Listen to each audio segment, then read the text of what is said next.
Umayya যখন জানতে পারে হযরতে বেলাল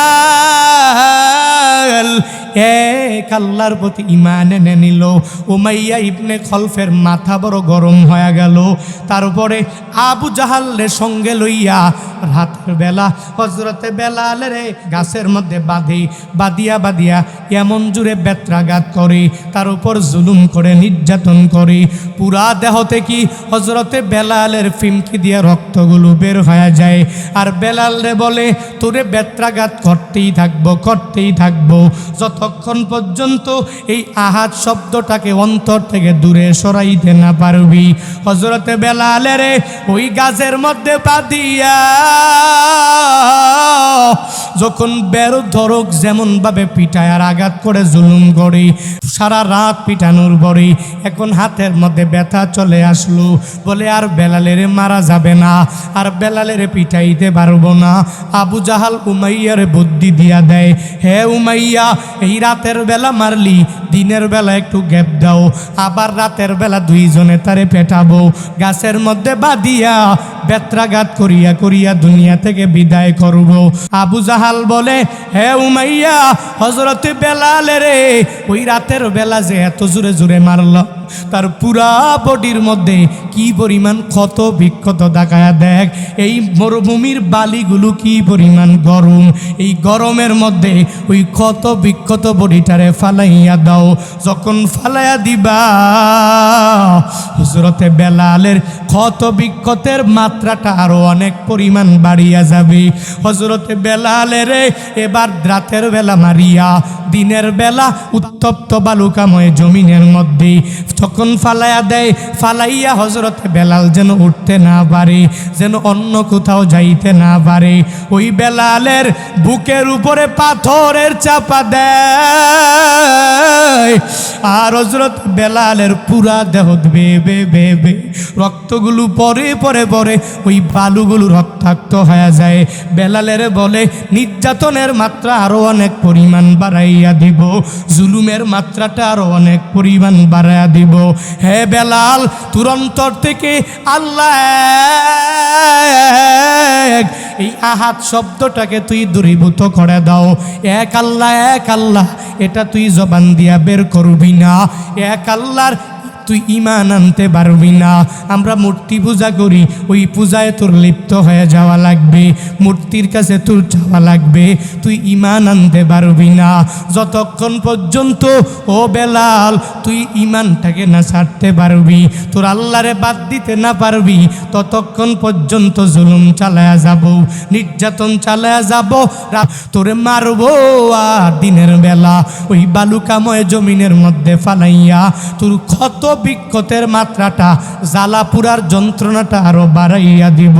হযরতে বেলাল জবাব দেয়, হে উমাইয়া শুনে নাও, হে আবু জাহাল শুনে নাও, আমি বেলাল যদিও দাস, আমি বেলালের কিছু নাই, কিন্তু এই বেলালের অন্তরে আল্লাহ তাআলার প্রেম এমন পরিমাণ ঢুকিয়া গেল, এই বেলালের অন্তরের মধ্যে মদিনাওয়ালা নবীর প্রেম ঢুকিয়া গেল।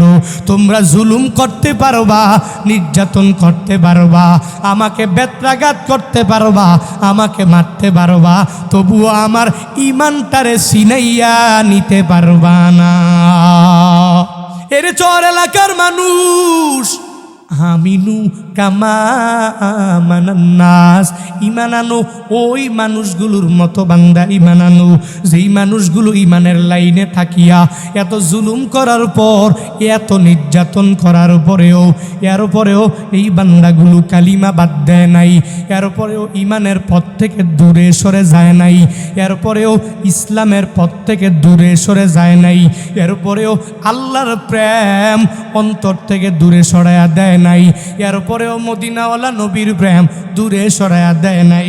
হযরতে বেলালের এই নির্যাতন করা অবস্থায় একদিন মদিনাওয়ালা নবীর সাহাবী, জান্নাতের সার্টিফিকেট প্রাপ্ত 1 নাম্বার হযরতে আবু বকর দেখলেন হযরতে বেলালের জুলুম করে, নির্যাতন করে, তারে মারধর করে।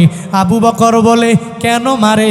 বলে, বেলালের অন্তরের মধ্যে আল্লাহর প্রেম থাকার কারণে, সে দাস হওয়ার কারণে তাকে কেউ গুরুত্ব দেয় না, তাকে কেউ পাত্তাও দেয় না, বরং তার উপরে জুলুম নির্যাতন করে।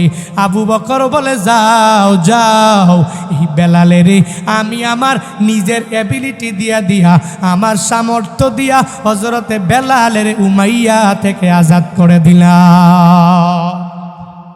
ওই বেলাল মদিনাওয়ালা নবীর কি পরিমাণ প্রিয় হয়ে গেল, মদিনাওয়ালা নবীর কি পরিমাণ কাছের হয়ে গেল। মদিনাওয়ালা নবীর খাঁটি মুয়াজ্জিনের নাম বেলাল। যেই বেলাল আজান না দিলে মনটা ঠান্ডা হয় না। এত মজা ওই বেলালের নবী সম্পূর্ণভাবে মুয়াজ্জিন বানায়া দিলেন, পার্মানেন্ট মুয়াজ্জিন। হ্যাঁ বেলাল, তুই আজান দিবি। অনেক বড় সফরের মধ্যে হযরতে বেলালের নবী সফর সঙ্গী বানালেন। বেলালের জীবনটা কাটিয়া গেল। আস্তে আস্তে মদিনাওয়ালা নবী যেদিন বিদায় নিয়ে চলে গেলেন, হযরতে বেলালের মনটাও বড় খারাপ হয়ে গেল।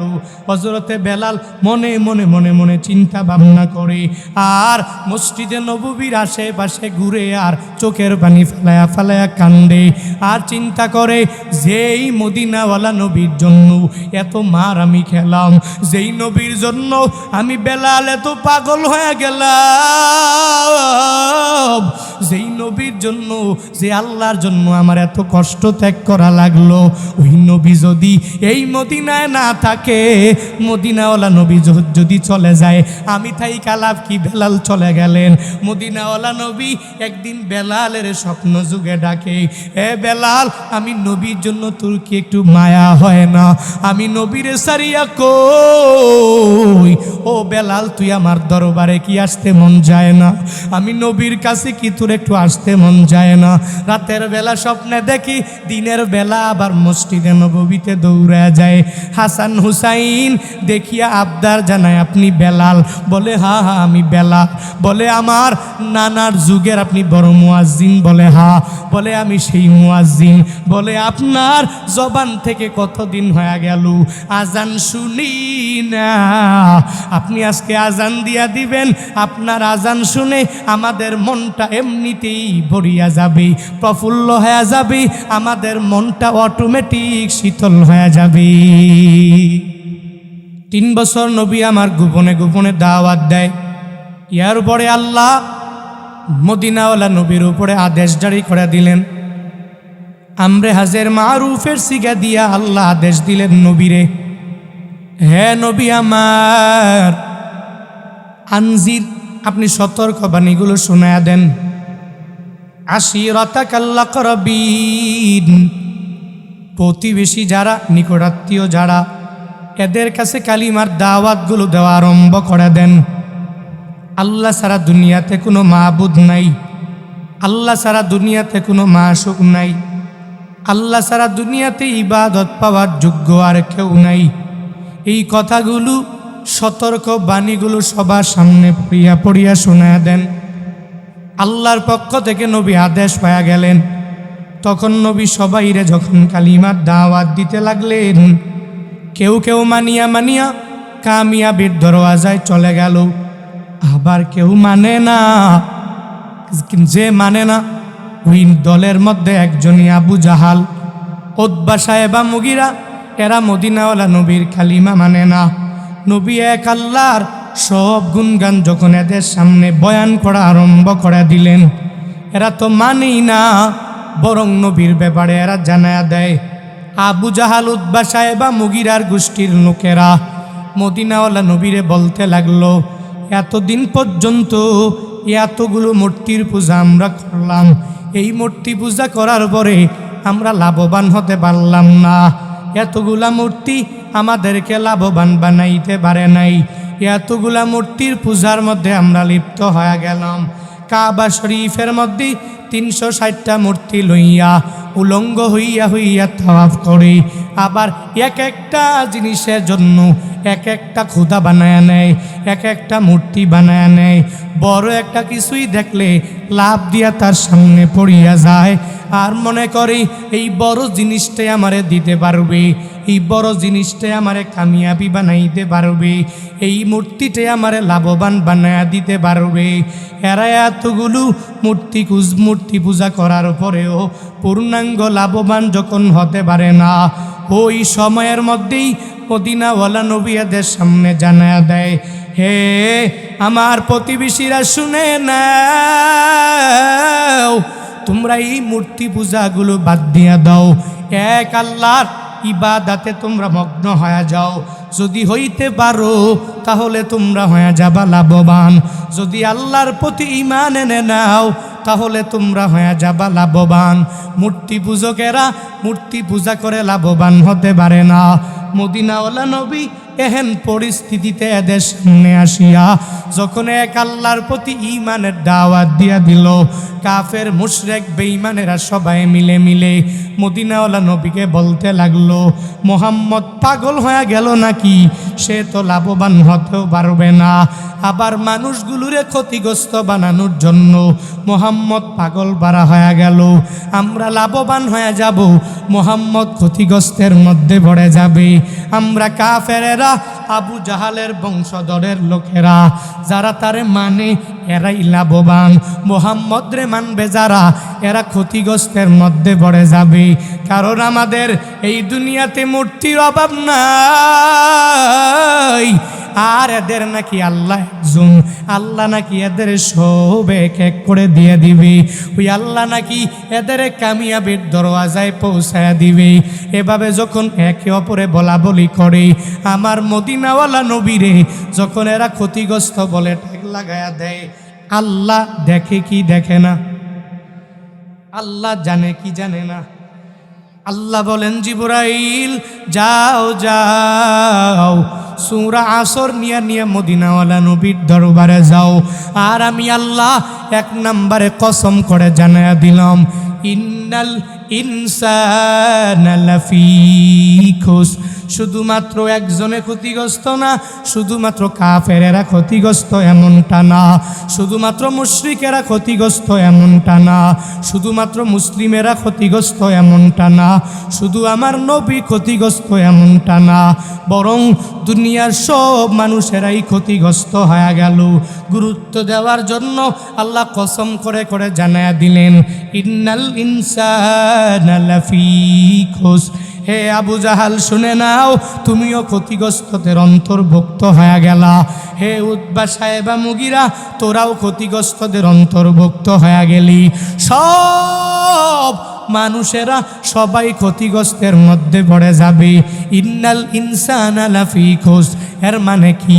আল ইনসানের আলিফ লাম হলো আলিফ লামে ইস্তিগরাকি। আরবি ব্যাকরণে আলিফ লামে ইস্তিগরাকি দ্বারা বুঝায় কি? বলে একটা দলরে বুঝায় না, একটা মানুষের বুঝায় না, এক বচন বুঝায় না, বরং সবগুলো একসাথে জমা করিয়া আনিয়া নেয়।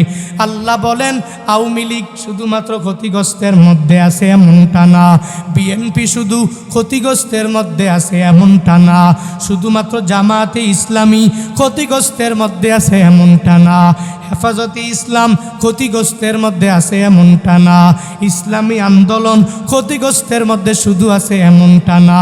আল্লাহ বলেন, রে গুলাম, দুনিয়ার সব মানুষেরা ক্ষতিগ্রস্ত হয়ে গেল, তবে এই ক্ষতিগ্রস্তদের মধ্যে 4 গুণে গুণান্বিত যারা হয়ে যাবে এরা লাভবান। এই ঘোষণা দিয়েছেন একজন, চিল্লায়া বলো তার নাম।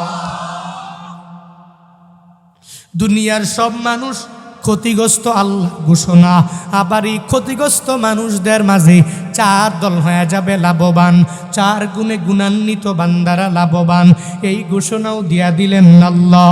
আল্লাহ বলেন, আসরে কসম করিয়া দুনিয়ার মানুষেরা ক্ষতিগ্রস্ত, তবে এদের মধ্যেই লাভবান হলো 4 গুণে গুণান্বিত বান্দারা। 1 নাম্বার, ইল্লাল্লাযীনা আমানু, যেই বান্দা আল্লাহরে দেখে নাই, না দেখিও আল্লাহর প্রতি ঈমান আনলো। যেই বান্দা নবীরে দেখে নাই, না দেখিও ঈমান আনলো। যেই বান্দা কোরআন ছাড়া আসমানি সব কিতাবের প্রতি বান্দা দেখে নাই, না দেখিয়াও বান্দাটা ঈমান আনলো। আখিরাত হবে কি হবে না এই বান্দা তো দেখে নাই, এরপরেও কোরআনটা মানিয়া ঈমান আনলো। তকদিরের ভালো মন্দের প্রতি এই বান্দা আল্লাহর প্রতি ঈমান এনে নিল যে তকদিরে যদি হয় ভালো তো আল্লাহর পক্ষ থেকেই তো আসবে, আর তকদির যদি খারাপ হয়ে যায় তবু আল্লাহর পক্ষ থেকে আসবে। ওই আল্লাহরে না দেখিয়াও ইউমিনুনা বিল গায়ব,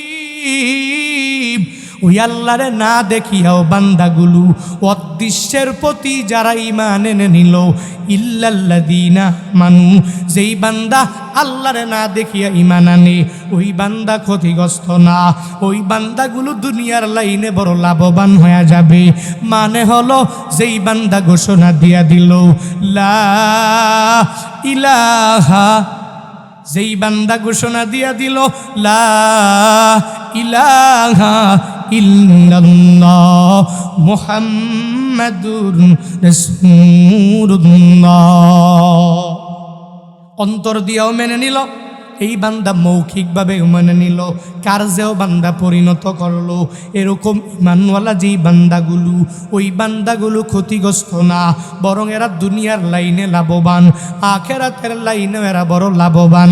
আল্লাহ এক এক করে জবাব দিয়া দেয়, হে আবু জাহাল, হে উতবা, হে সাহেবা, হে মুগিরা, তোরা তো আল্লাহর প্রতি ঈমান আনতে পারো নাই। আমার নবী এক আল্লাহর প্রতি ঈমান এনেছি। আবার দাওয়াত দেয় সাহাবায়ে কেরামরা আল্লাহরে না দেখিয়াও ওই নবীর কথা মেনে মেনে মেনে মেনে আল্লাহর প্রতি পূর্ণাঙ্গ ঈমান এনে নিল। তোরা মানো নাই, তোরাই ক্ষতিগ্রস্ত হয়ে যাবি। আমার নবী ক্ষতিগ্রস্ত না, আমার নবী লাভবান, আমার নবীর সাহাবায়ে কেরামরাও লাভবান। এজন্যই তো ওই পরিমাণ ঈমানওয়ালা হইলে লাভবান হওয়া যাবে। কোন পরিমাণ হওয়া লাগবে, কোন লেভেলের হওয়া লাগবে?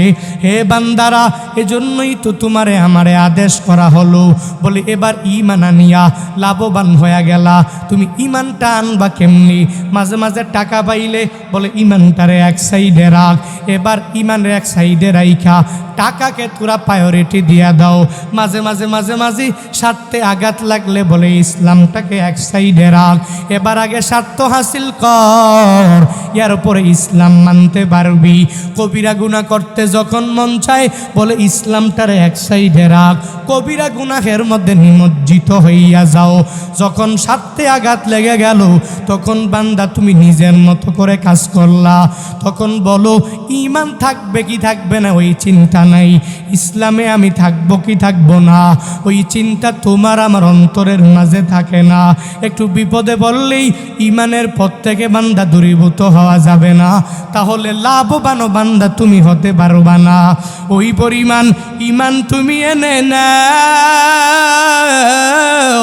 যেই পরিমাণ ঈমান আনলো সাহাবায়ে কেরাম। আমিনু কামা আমানান্না, ওই সাহাবায়ে কেরামের মতো বান্দা তুমি চলার পথে এদের নমুনা বানাও, আইডল বানায় নাও। যারা তরবারির সামনে দাঁড়ায় গেল ওই সময়ও তারা ঈমান ছাড়ে না, আহাত আহাত শব্দটা জবান থেকে বের করে দেয়, তবুও অন্তর থেকে সরায় না। এরা এক আল্লাহর প্রতি যে ঈমান এনে নেয়, তরবারিরে ভয় পায় না, কোনো যুদ্ধরে ভয় পায় না, কোনো মানুষের জুলুমরে ভয় পায় না, কোনো মানুষের নির্যাতনের ভয় পায় না। এ বান্দা, তোমরা তো সবাই ভালো করেই জানো, আমি আর নতুন করে বলা লাগবে কি? হযরতে বেলালের মতো ঈমান আমার ঈমান তো বান্দা সমান না, হযরতে বেলালের ঈমান আর আপনার ঈমানটাও বান্দা সমান না। যেই বেলাল এত কালো হওয়ার পরেও আল্লাহর কাছে কি পরিমাণ দামি হয়ে গেলেন, ওই বেলাল ইসলামের জন্য কি পরিমাণ কষ্ট করলেন, ঈমান আনার পরে কি পরিমাণ ত্যাগ বেলাল করে দিলেন।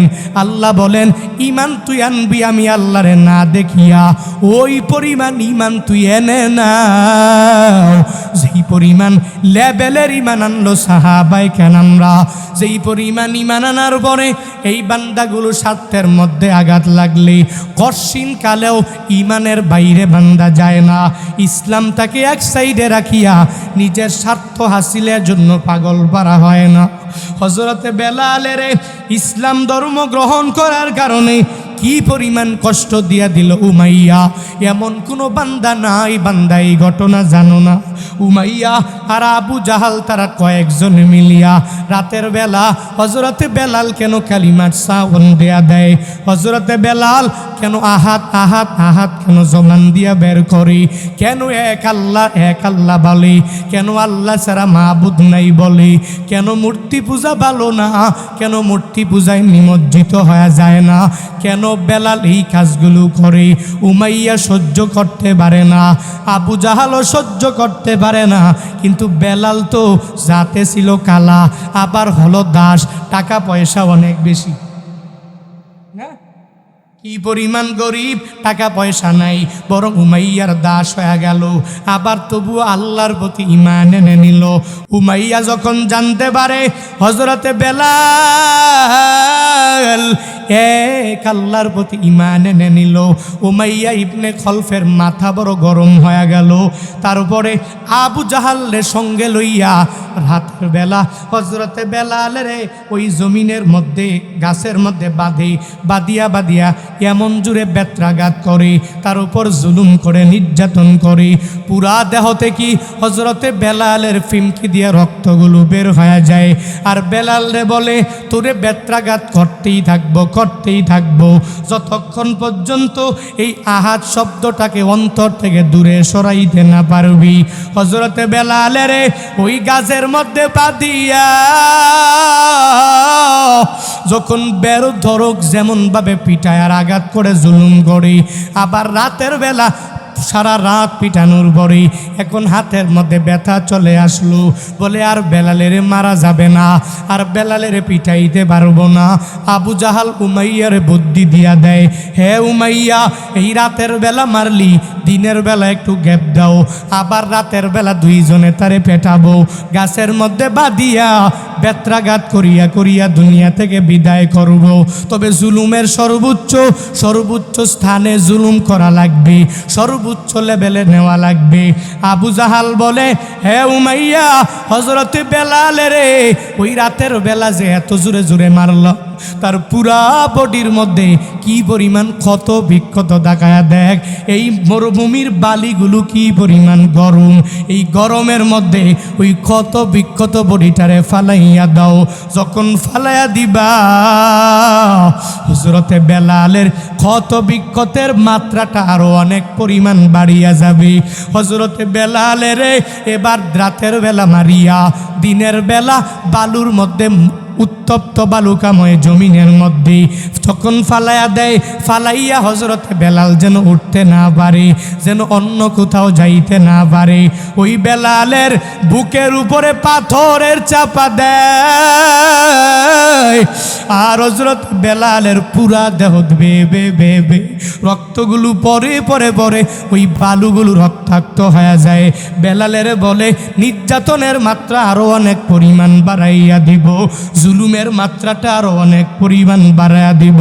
হে বেলাল, তোর অন্তর থেকে আল্লাহ এক, এই আহাত শব্দটাকে তুই দূরীভূত করে দাও। এক আল্লাহ এটা তুই জবান দিয়া বের করবি না, এক আল্লাহর তুই ঈমান আনতে পারবি না।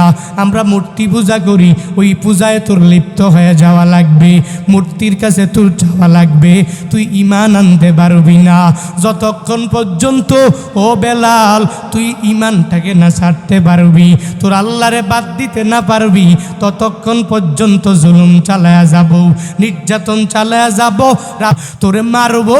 আর দিনের বেলা ওই বালুকাময় জমিনের মধ্যে ফালাইয়া তোর ক্ষত বিক্ষতের মাত্রাটা, জ্বালাপুরার যন্ত্রণাটা আরো বাড়াইয়া দিব। হযরতে বেলাল জবাব দেয়, হে উমাইয়া শুনে নাও, হে আবু জাহাল শুনে নাও, আমি বেলাল যদিও দাস, আমি বেলালের কিছু নাই, কিন্তু এই বেলালের অন্তরে আল্লাহ তাআলার প্রেম এমন পরিমাণ ঢুকিয়া গেল, এই বেলালের অন্তরের মধ্যে মদিনাওয়ালা নবীর প্রেম ঢুকিয়া গেল। তোমরা জুলুম করতে পারবা, নির্যাতন করতে পারবা, আমাকে বেত্রাঘাত করতে পারবা, আমাকে মারতে পারবা, তবুও আমার ঈমানটারে সিনাইয়া নিতে পারবা না। আমিনু কামা আমানান নাস। এর চর এলাকার মানুষ, আমিনু কামা আমানান নাস, ঈমান আনো ওই মানুষগুলোর মতো বান্দা ঈমান আনো যেই মানুষগুলো ঈমানের লাইনে থাকিয়া এত জুলুম করার পর, এত নির্যাতন করার পরেও এরপরেও এই বান্দাগুলো কালিমা বাদ দেয় নাই, এরপরেও ঈমানের পথ থেকে দূরে সরে যায় নাই, এরপরেও ইসলামের পথ থেকে দূরে সরে যায় নাই, এরপরেও আল্লাহর প্রেম অন্তর থেকে দূরে সরাইয়া দেয় নাই, এরপরেও মদিনাওয়ালা নবীর প্রেম দূরে সরাইয়া দেয় নাই। হযরতে বেলালের এই নির্যাতন করা অবস্থায় একদিন মদিনাওয়ালা নবীর সাহাবী, জান্নাতের সার্টিফিকেট প্রাপ্ত 1 নাম্বার হযরতে আবু বকর দেখলেন হযরতে বেলালের জুলুম করে, নির্যাতন করে, তারে মারধর করে। আবু বকর বলে, কেন মারে? বলে, বেলালের অন্তরের মধ্যে আল্লাহর প্রেম থাকার কারণে, সে দাস হওয়ার কারণে তাকে কেউ গুরুত্ব দেয় না, তাকে কেউ পাত্তাও দেয় না, বরং তার উপরে জুলুম নির্যাতন করে। আবু বকর বলে, যাও যাও, এই বেলালের আমি আমার নিজের এবিলিটি দিয়া আমার সামর্থ্য দিয়া হযরতে বেলালের উমাইয়া থেকে আজাদ করে দিলাম। ওই বেলাল মদিনাওয়ালা নবীর কি পরিমাণ প্রিয় হয়ে গেল, মদিনাওয়ালা নবীর কি পরিমাণ কাছের হয়ে গেল। মদিনাওয়ালা নবীর খাঁটি মুয়াজ্জিনের নাম বেলাল।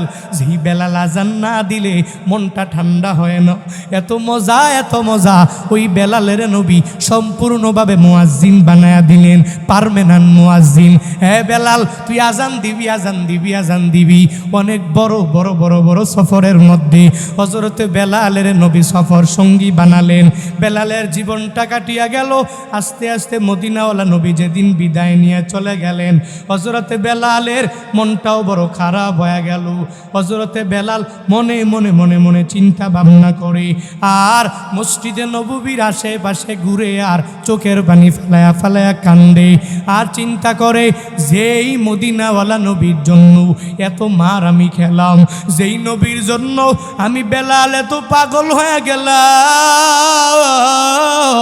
যেই নবীর জন্য, যে আল্লাহর জন্য আমার এত কষ্ট ত্যাগ করা লাগলো, ওই নবী যদি এই মদিনায় না থাকে, মদিনাওয়ালা নবী যদি চলে যায়, আমি তাই কালাব কি? বেলাল চলে গেলেন। মদিনাওয়ালা নবী একদিন বেলালের স্বপ্ন যুগে ডাকে, এ বেলাল, আমি নবীর জন্য তোর কি একটু মায়া হয় না? আমি নবীরে সারিয়া কই, ও বেলাল, তুই আমার দরবারে কি আসতে মন যায় না? আমি নবীর কাছে কি তোর একটু আসতে মন যায় না? রাতের বেলা স্বপ্নে দেখি, দিনের বেলা আবার মসজিদে নববীতে দৌড়া যায়। হাসান হুসাইন দেখিয়া আবদার জানায়, আপনি বেলাল? বলে, হা হা আমি বেলাল। বলে, আমার নানার যুগের আপনি বড় মুয়াজ্জিন? বলে, হা। বলে, আমি সেই মুয়াজ্জিন। বলে, আপনার জবান থেকে কতদিন হয়ে গেল আজান শুনি না? আপনি আজকে আজান দিয়া দিবেন, আপনার আজান শুনে আমাদের মনটা এমনিতেই ভরিয়া যাবে, প্রফুল্ল হয়ে যাবে, আমাদের মনটা অটোমেটিক শীতল হয়ে যাবে। ওই বেলালের কাহিনী কি জন্য টানলাম? বেলাল ইমানওয়ালা হইয়া দুনিয়াতেও কি পরিমাণ লাভবান হয়ে গেল, মদিনাওয়ালা নবীর কি পরিমাণ নিকটতম হয়ে গেল। কেন হয়েছে? ইমানের বলে বলিয়ান হওয়ার কারণে। শুধু একজন সাহাবী না, এরকম শত শত হাজার হাজার সাহাবী যারা ইমানের লাইনে পূর্ণাঙ্গ বলিয়ান হয়ে গেলেন। হে মেঘনার মুসলমানেরা, আমিনু কামা আমানান নাস, এদের মতো তুমি ইমান এনে নাও। কার মতো? সাহাবায়ে কেরামের মতো ইমান। ইল্লাল্লাযীনা আমানু, 1 নম্বরে যেই বান্দা ইমানওয়ালা, ওই বান্দা লাভবান। ঘোষণা কার? জোরে বলেন।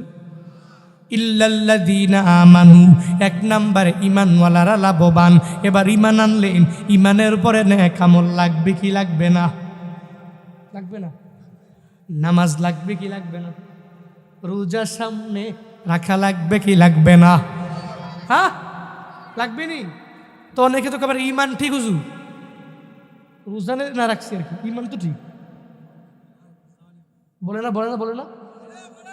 কিরে তুই নামাজে যাও না কেন? হুজুর ইমান তো ঠিক, নামাজ পড়ে হবে কি? হুজুর মনের পর্দা বড়ের পর্দা, বাহিরের পর্দা মর্দার কি, এগুলো কি? মনে পর্দা আছে না নাই? বলে কি বলে না? নাই, সমাজে নাই এরকম কিছু ভণ্ড। দেখবেন মাঝে মাঝে সাংবাদিকরা এদের সামনে নিয়ে মাইক ধরে কয় কও নামাজ পড়ছো নি? নামাজ দিয়ে কি হইব? রোজা দিয়ে কি হইব? আমল দিয়ে কি হইব?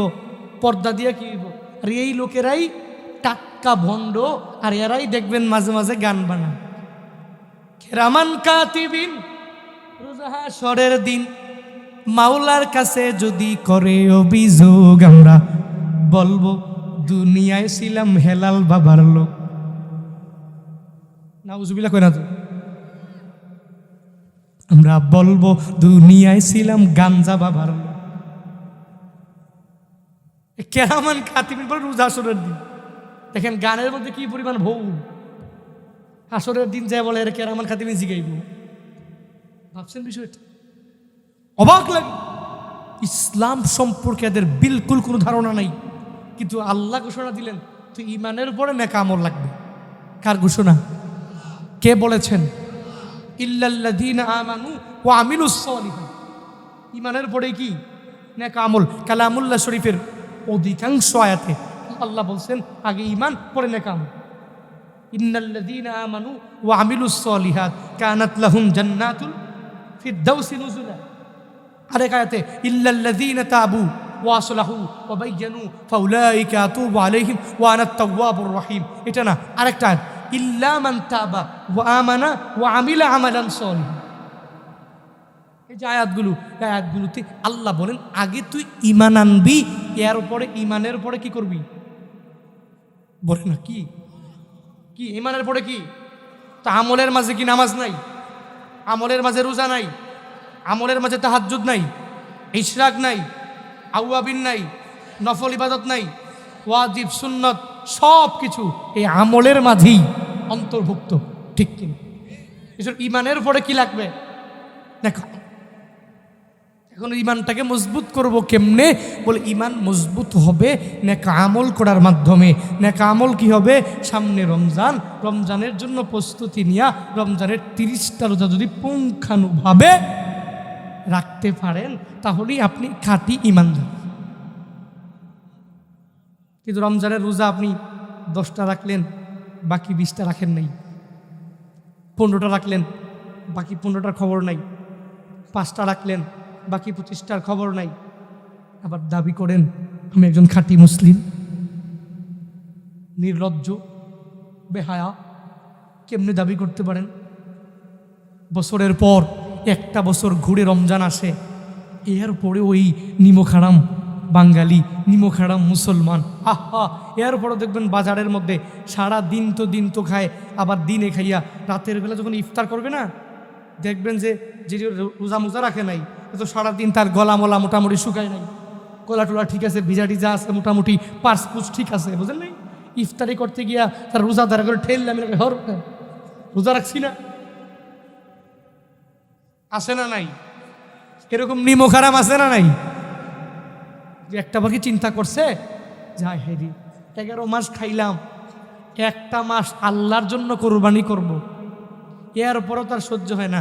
আর দেখবেন এতদিন পর্যন্ত গ্যাস্ট্রিক নাই, আলসার নাই, খালি রমজানের 2 দিন আগেই গ্যাস্ট্রিকের জ্বালা পুরা বাড়িয়ে গেছে। আছে না নাই?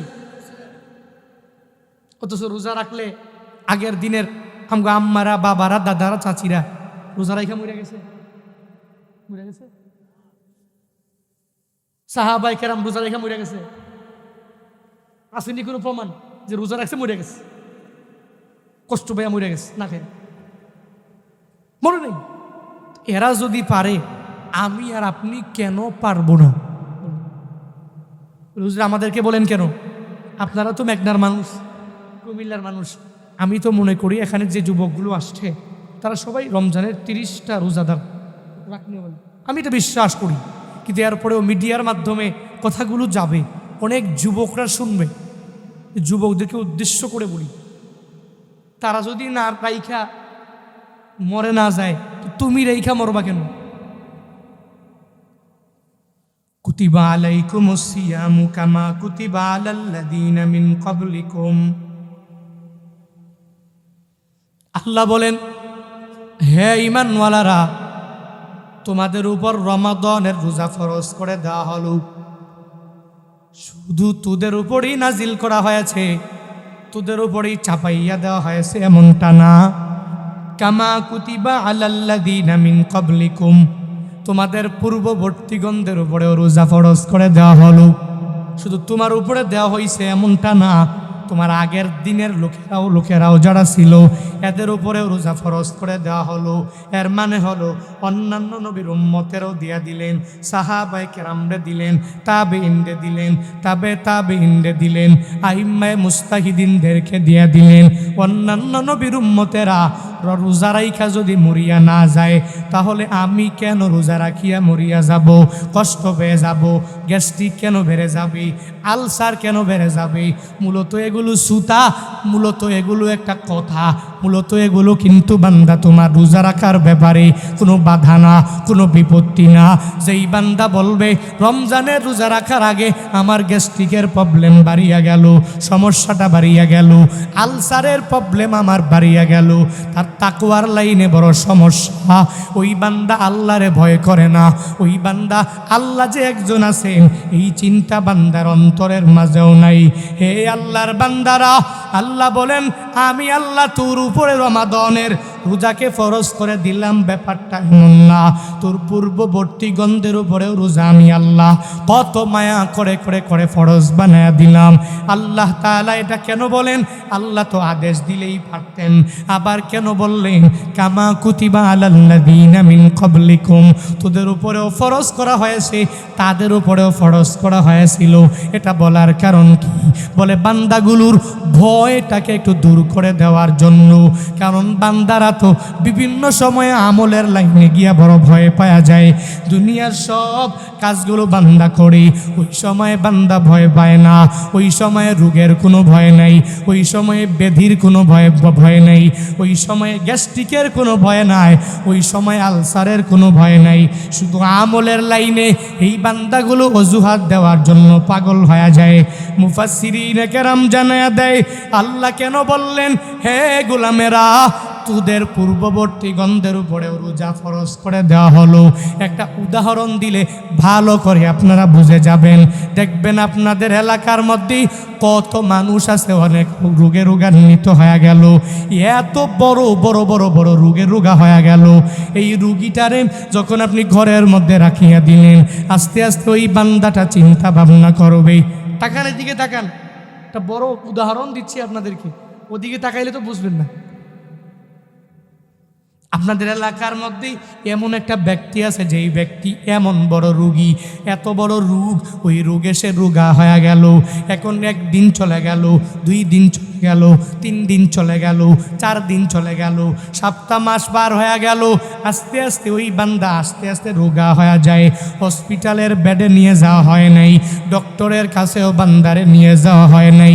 এখন এই আল্লাহর বান্দা ঘরের মধ্যে যখনই রইল, চিন্তা ভাবনা করি, মনে হয় এই এলাকার মধ্যে আমার মতো বড় রোগী আর কেউ নাই, এই এলাকার মধ্যে আমার মতো এমন একটা রোগ মনে হয় আরো একজনের নাই। তখন এই চিন্তা ভাবনা করিয়া এই বান্দা মানসিক দিক থেকে পূর্ণাঙ্গ ভেঙ্গে যায়। পূর্ণাঙ্গভাবে মনোবলটাই বান্দা হারিয়া ফেলে। কেন ফেলি? বান্দা মনে মনে চিন্তা ভাবনা করে, আমি তো এলাকার মধ্যে সবচেয়ে বড় একজন রোগী, এই এলাকার মধ্যেই আমার মতো বড় রোগের রোগী আর কেউ নাই। কিন্তু এই বান্দাটারে তার আত্মীয় স্বজনেরা দরিয়া দরিয়া দরিয়া দরিয়া যদি হসপিটালের বেডের মধ্যে নিয়ে শুয়াইয়া দেয়, ওই বেডে যাওয়ার পরে এবার বান্দা তাকায়া দেখে, হায় হায়, শুধু আমি মনে করেছিলাম এতদিন আমি বড় রোগী, আমি এখন তাকায়া দেখি আমার চাইতেও বড় রোগী আমার পাশের বেডে যে শায়িত রইল, সে আমার চেয়ে অনেক বড় রোগী হয়ে গেল। তার রোগটা আমার চেয়ে অনেক বড় রোগ। এতদিন মনে করেছিলাম আমি মনে হয় বড় রোগী, এখন দেখি আমার চেয়ে বড় রোগীর অভাব অভাব নাই। তখন দেখবেন অটোমেটিক্যালি মনোবল আবার ফিরিয়া পায়, তখন মানসিক আস্থাটা বান্দা ফিরে পায়। ঠিক তদ্রূপভাবে ডক্টরেরাও এই বান্দার যত বড় বড় বড় বড় রোগ আছে, ওই রোগগুলো পেশেন্ট যে তার কাছে বলে না, রুগীর কাছে বলে না, রুগীর ছেলেরে গিয়া জানায়া দেয়, মেয়েরে জানায়া দেয়, নাতিরে জানায়া দেয়, নাতিনের জানায়া দেয়, তার বউয়ের জানায়া দেয়, অথবা তার স্বামীকে জানায়া দেয়। রুগীরে জানায় না কেন? কারণ সে মনোবল হারায়া ফেলবে, মানসিকভাবে এই বান্দা ভেঙ্গে পড়বে। এজন্য এই আল্লাহর বান্দাগুলোরে ডাক্তার জানায় না আপনার এত বড় রোগ হয়ে গেল, কারণ এই বান্দা যখনই মনে করবে আমার মতো বুড়ো রুগী এলাকার মধ্যে কেউ নাই, তখন রোগের মাত্রাটাও বান্দার বাড়িয়া যাবে। ঠিক তদ্রূপভাবে আল্লাহ বান্দার এই মনের বড় রোগ দূর করার জন্য আল্লাহ বলেন, হে গোলামেরা, আমি তোদের উপরে রমাদানের 30টা রোজা ফরজ করে দিয়া দিলাম। শুধু তোদের উপরে দেই নাই, তোদের আগের উম্মতেরও আমি আল্লাহ দিয়া দিলাম। এরা যেহেতু রোজা রাখিয়া মরে যায় নাই, গ্যাস্ট্রিকের প্রবলেম যেহেতু হয় নাই, আলসারের প্রবলেম যেহেতু হয় নাই, তাহলে তোদেরও কোনো সমস্যা হবে না। তাহলে এখন থেকেই চিন্তাটা দূরীভূত করে দাও। হে যুবকেরা, তুমি যদি মনে করো আমার সারাদিন না খায়া থাকলে বডিটা চিকন হয়ে যাবে, 1 মাস পরে আমি রোগা হয়ে যেতে পারি, এই চিন্তা বাদ দিয়া দাও। বরং তাকওয়া অন্তরের মধ্যে লইয়া যেই বান্দা রমাদানের মধ্যে 30টা রোজা রাখবে, যদি তাকওয়া থাকি, ইখলাস আর একনিষ্ঠতা বান্দার অন্তরের মাঝে থাকি, আমি টার্গেট দিয়া বলতে পারি, বান্দা তোমার রমজানের আগে যত বড় রোগটা তোমার মাঝে ছিল, রমজানের 30টা রোজা ইখলাস তাকওয়া নিয়ে রাখার কারণে অটোমেটিক এই বড় রোগটাকে ভালো করে দিতে পারে। একজন চিল্লায়া বলো তার না। আল্লাহ পারে না? কিন্তু তোমার মাঝে থাকবে ইখলাস, একনিষ্ঠতা। এজন্য তো বলি, ভয় পাওয়ার বান্দা কোনো দরকার নাই। তুমি লাভবান হওয়ার জন্য রোজা রাখা লাগবে, লাভবান হওয়ার জন্য নামাজ পড়া লাগবে, লাভবান হওয়ার জন্য নেক আমল করা লাগবে, লাভবান হওয়ার জন্য দান সৎকার করা লাগবে, লাভবান হওয়ার জন্য নফলের লাইনে অগ্রগামী হয়ে যাওয়া লাগবে, লাভবান হওয়ার জন্য নেক আমলের লাইনে বান্দা তোমার আমার আগাইয়া যাওয়া লাগবে। আল্লাহ বলেন, ইল্লাল্লাযীনা আমানু, 1 নম্বরে লাভবান ঈমানওয়ালা। 2 নম্বরে লাভবান কারা? বলে ঈমানের পরে যেই বান্দা নেক আমল করে। 3 নম্বরে লাভবান কারা? ওয়াতাওয়াসাউ বিল হক, চলার প্রতি একজনে আরেকজনের হকের ব্যাপারে যেই বান্দা উপদেশ দিয়া দেয়, হুজুর এটা বুঝলাম না, এই লাভবানটা কারা? একজনে আপনার সামনে চলে আসলো একটা পরামর্শ নেওয়ার জন্য, আপনি হকের পথের পথিক বানানোর জন্য তাকে একটা ভালো পরামর্শ দিয়ে দিবেন। একজনে আরেকজনের বলবেন, তুই সুদি লেনদেন করো কেন? সুদি লেনদেনের মধ্যে বরকত নাই। তাকে যা বলবেন, সুদি লেনদেন তুই বাদ দিয়া দাও। যেই বান্দা মানুষের উপর জুলুম করে, আপনি দূরে তার দিকে আগায়া যাবেন। আর যা বলবেন, তুই ঘুষ খাইও না, ঘুষের মাঝে বিলকুল কোনো বরকত পাবি না। মানুষের উপর জুলুমও করবি না, মানুষের উপর নির্যাতন করবি না। এক এক করে যখন আপনি হকের ব্যাপারে উপদেশ দিয়া দিবেন, তাহলে আপনি লাভবান। ঘোষণা আমার না, আল্লাহর। আল্লাহর ঘোষণা, আল্লাহ নিজেই ঘোষণা দিয়া দিলেন, একে অপরে পরস্পরের এই হকের ব্যাপারে তোমরা উপদেশ দিয়া দাও। যেই বান্দা দিয়া দিবে, ওই বান্দা এমনিতেই লাভবান হয়ে যাবে। শুধু তাই না, এবার লাস্ট নাম্বারে লাভবান কারা? বলে ওয়াতাওয়াসাউ বিস সবর। লাস্ট নাম্বার লাভবান হলো একজনে আরেকজনের সবরের ব্যাপারে উপদেশ দিয়া দিল। এই বান্দা বিপদে পড়ে গেল, মুসিবতের মধ্যে পড়ে গেল, তাকে আপনি উপদেশ দিয়া দিবেন, তুই আল্লাহর উপর থেকে আস্থা হারাবি না। কারণ আল্লাহ তো তোরে সর্বাবস্থায় বান্দা তোর দিকে তাকায়া আছে। তুই যত বড় বিপদের মধ্যে তুই পড়ে যাও, যত বড় মুসিবতের মধ্যে পড়ে যাও, আল্লাহ তোরে বিপদ থেকে বাঁচায়া দিতে পারে, মুসিবত থেকে বাঁচায়া দিতে পারে। কিন্তু আমরা একজনে বিপদে পড়লে কি পরামর্শ দেই জানেননি? বলি, তুরি আমি পরামর্শ দিয়া দিলাম, বলে তুই যাও, একটা বিপদে পড়ছো, তাহলে আর একজনের কাছ থেকে 2 লাখ টাকা আনবি, তারে সুদ বাড়াইয়া দিবি, দেখবি এমনিতেই অনেক টাকা পয়সার মালিক হয়ে যেতে পারবি। যা যা অমুক জায়গায় গিয়া একটা গরিব মানুষ আছে, ওই গরিব মানুষের উপর একটু নির্যাতন কর, জুলুম করিয়া তার ভিটে জমিনটাও তোর করিয়া নে। যা যা 5টা 6টা গুন্ডা বাড়া কর, আর তারে মারিয়া তার কাছ থেকে সম্পদগুলো তোর কাছে তুই নিয়ে আয়। এটা আমরা একজনে আর একজনের উপদেশ দিয়া দেই। হে বান্দা, না না, একজনে আর একজনের এই উপদেশ দেওয়া যাবে না, বরং তুমি যদি লাভবান হতে চাও, হওয়ার জন্য একে আর একজনের উপদেশ দেওয়া লাগবে, সবরের উপদেশ, তাওয়াক্কুলের উপদেশ দেওয়া লাগবে। বলে বান্দা, তুই বিপদে পড়ে গেলা, মুসিবতের মধ্যে পড়ে গেলা, আল্লাহর দরবারে চাও, আল্লাহ দিবে কি দিবে না?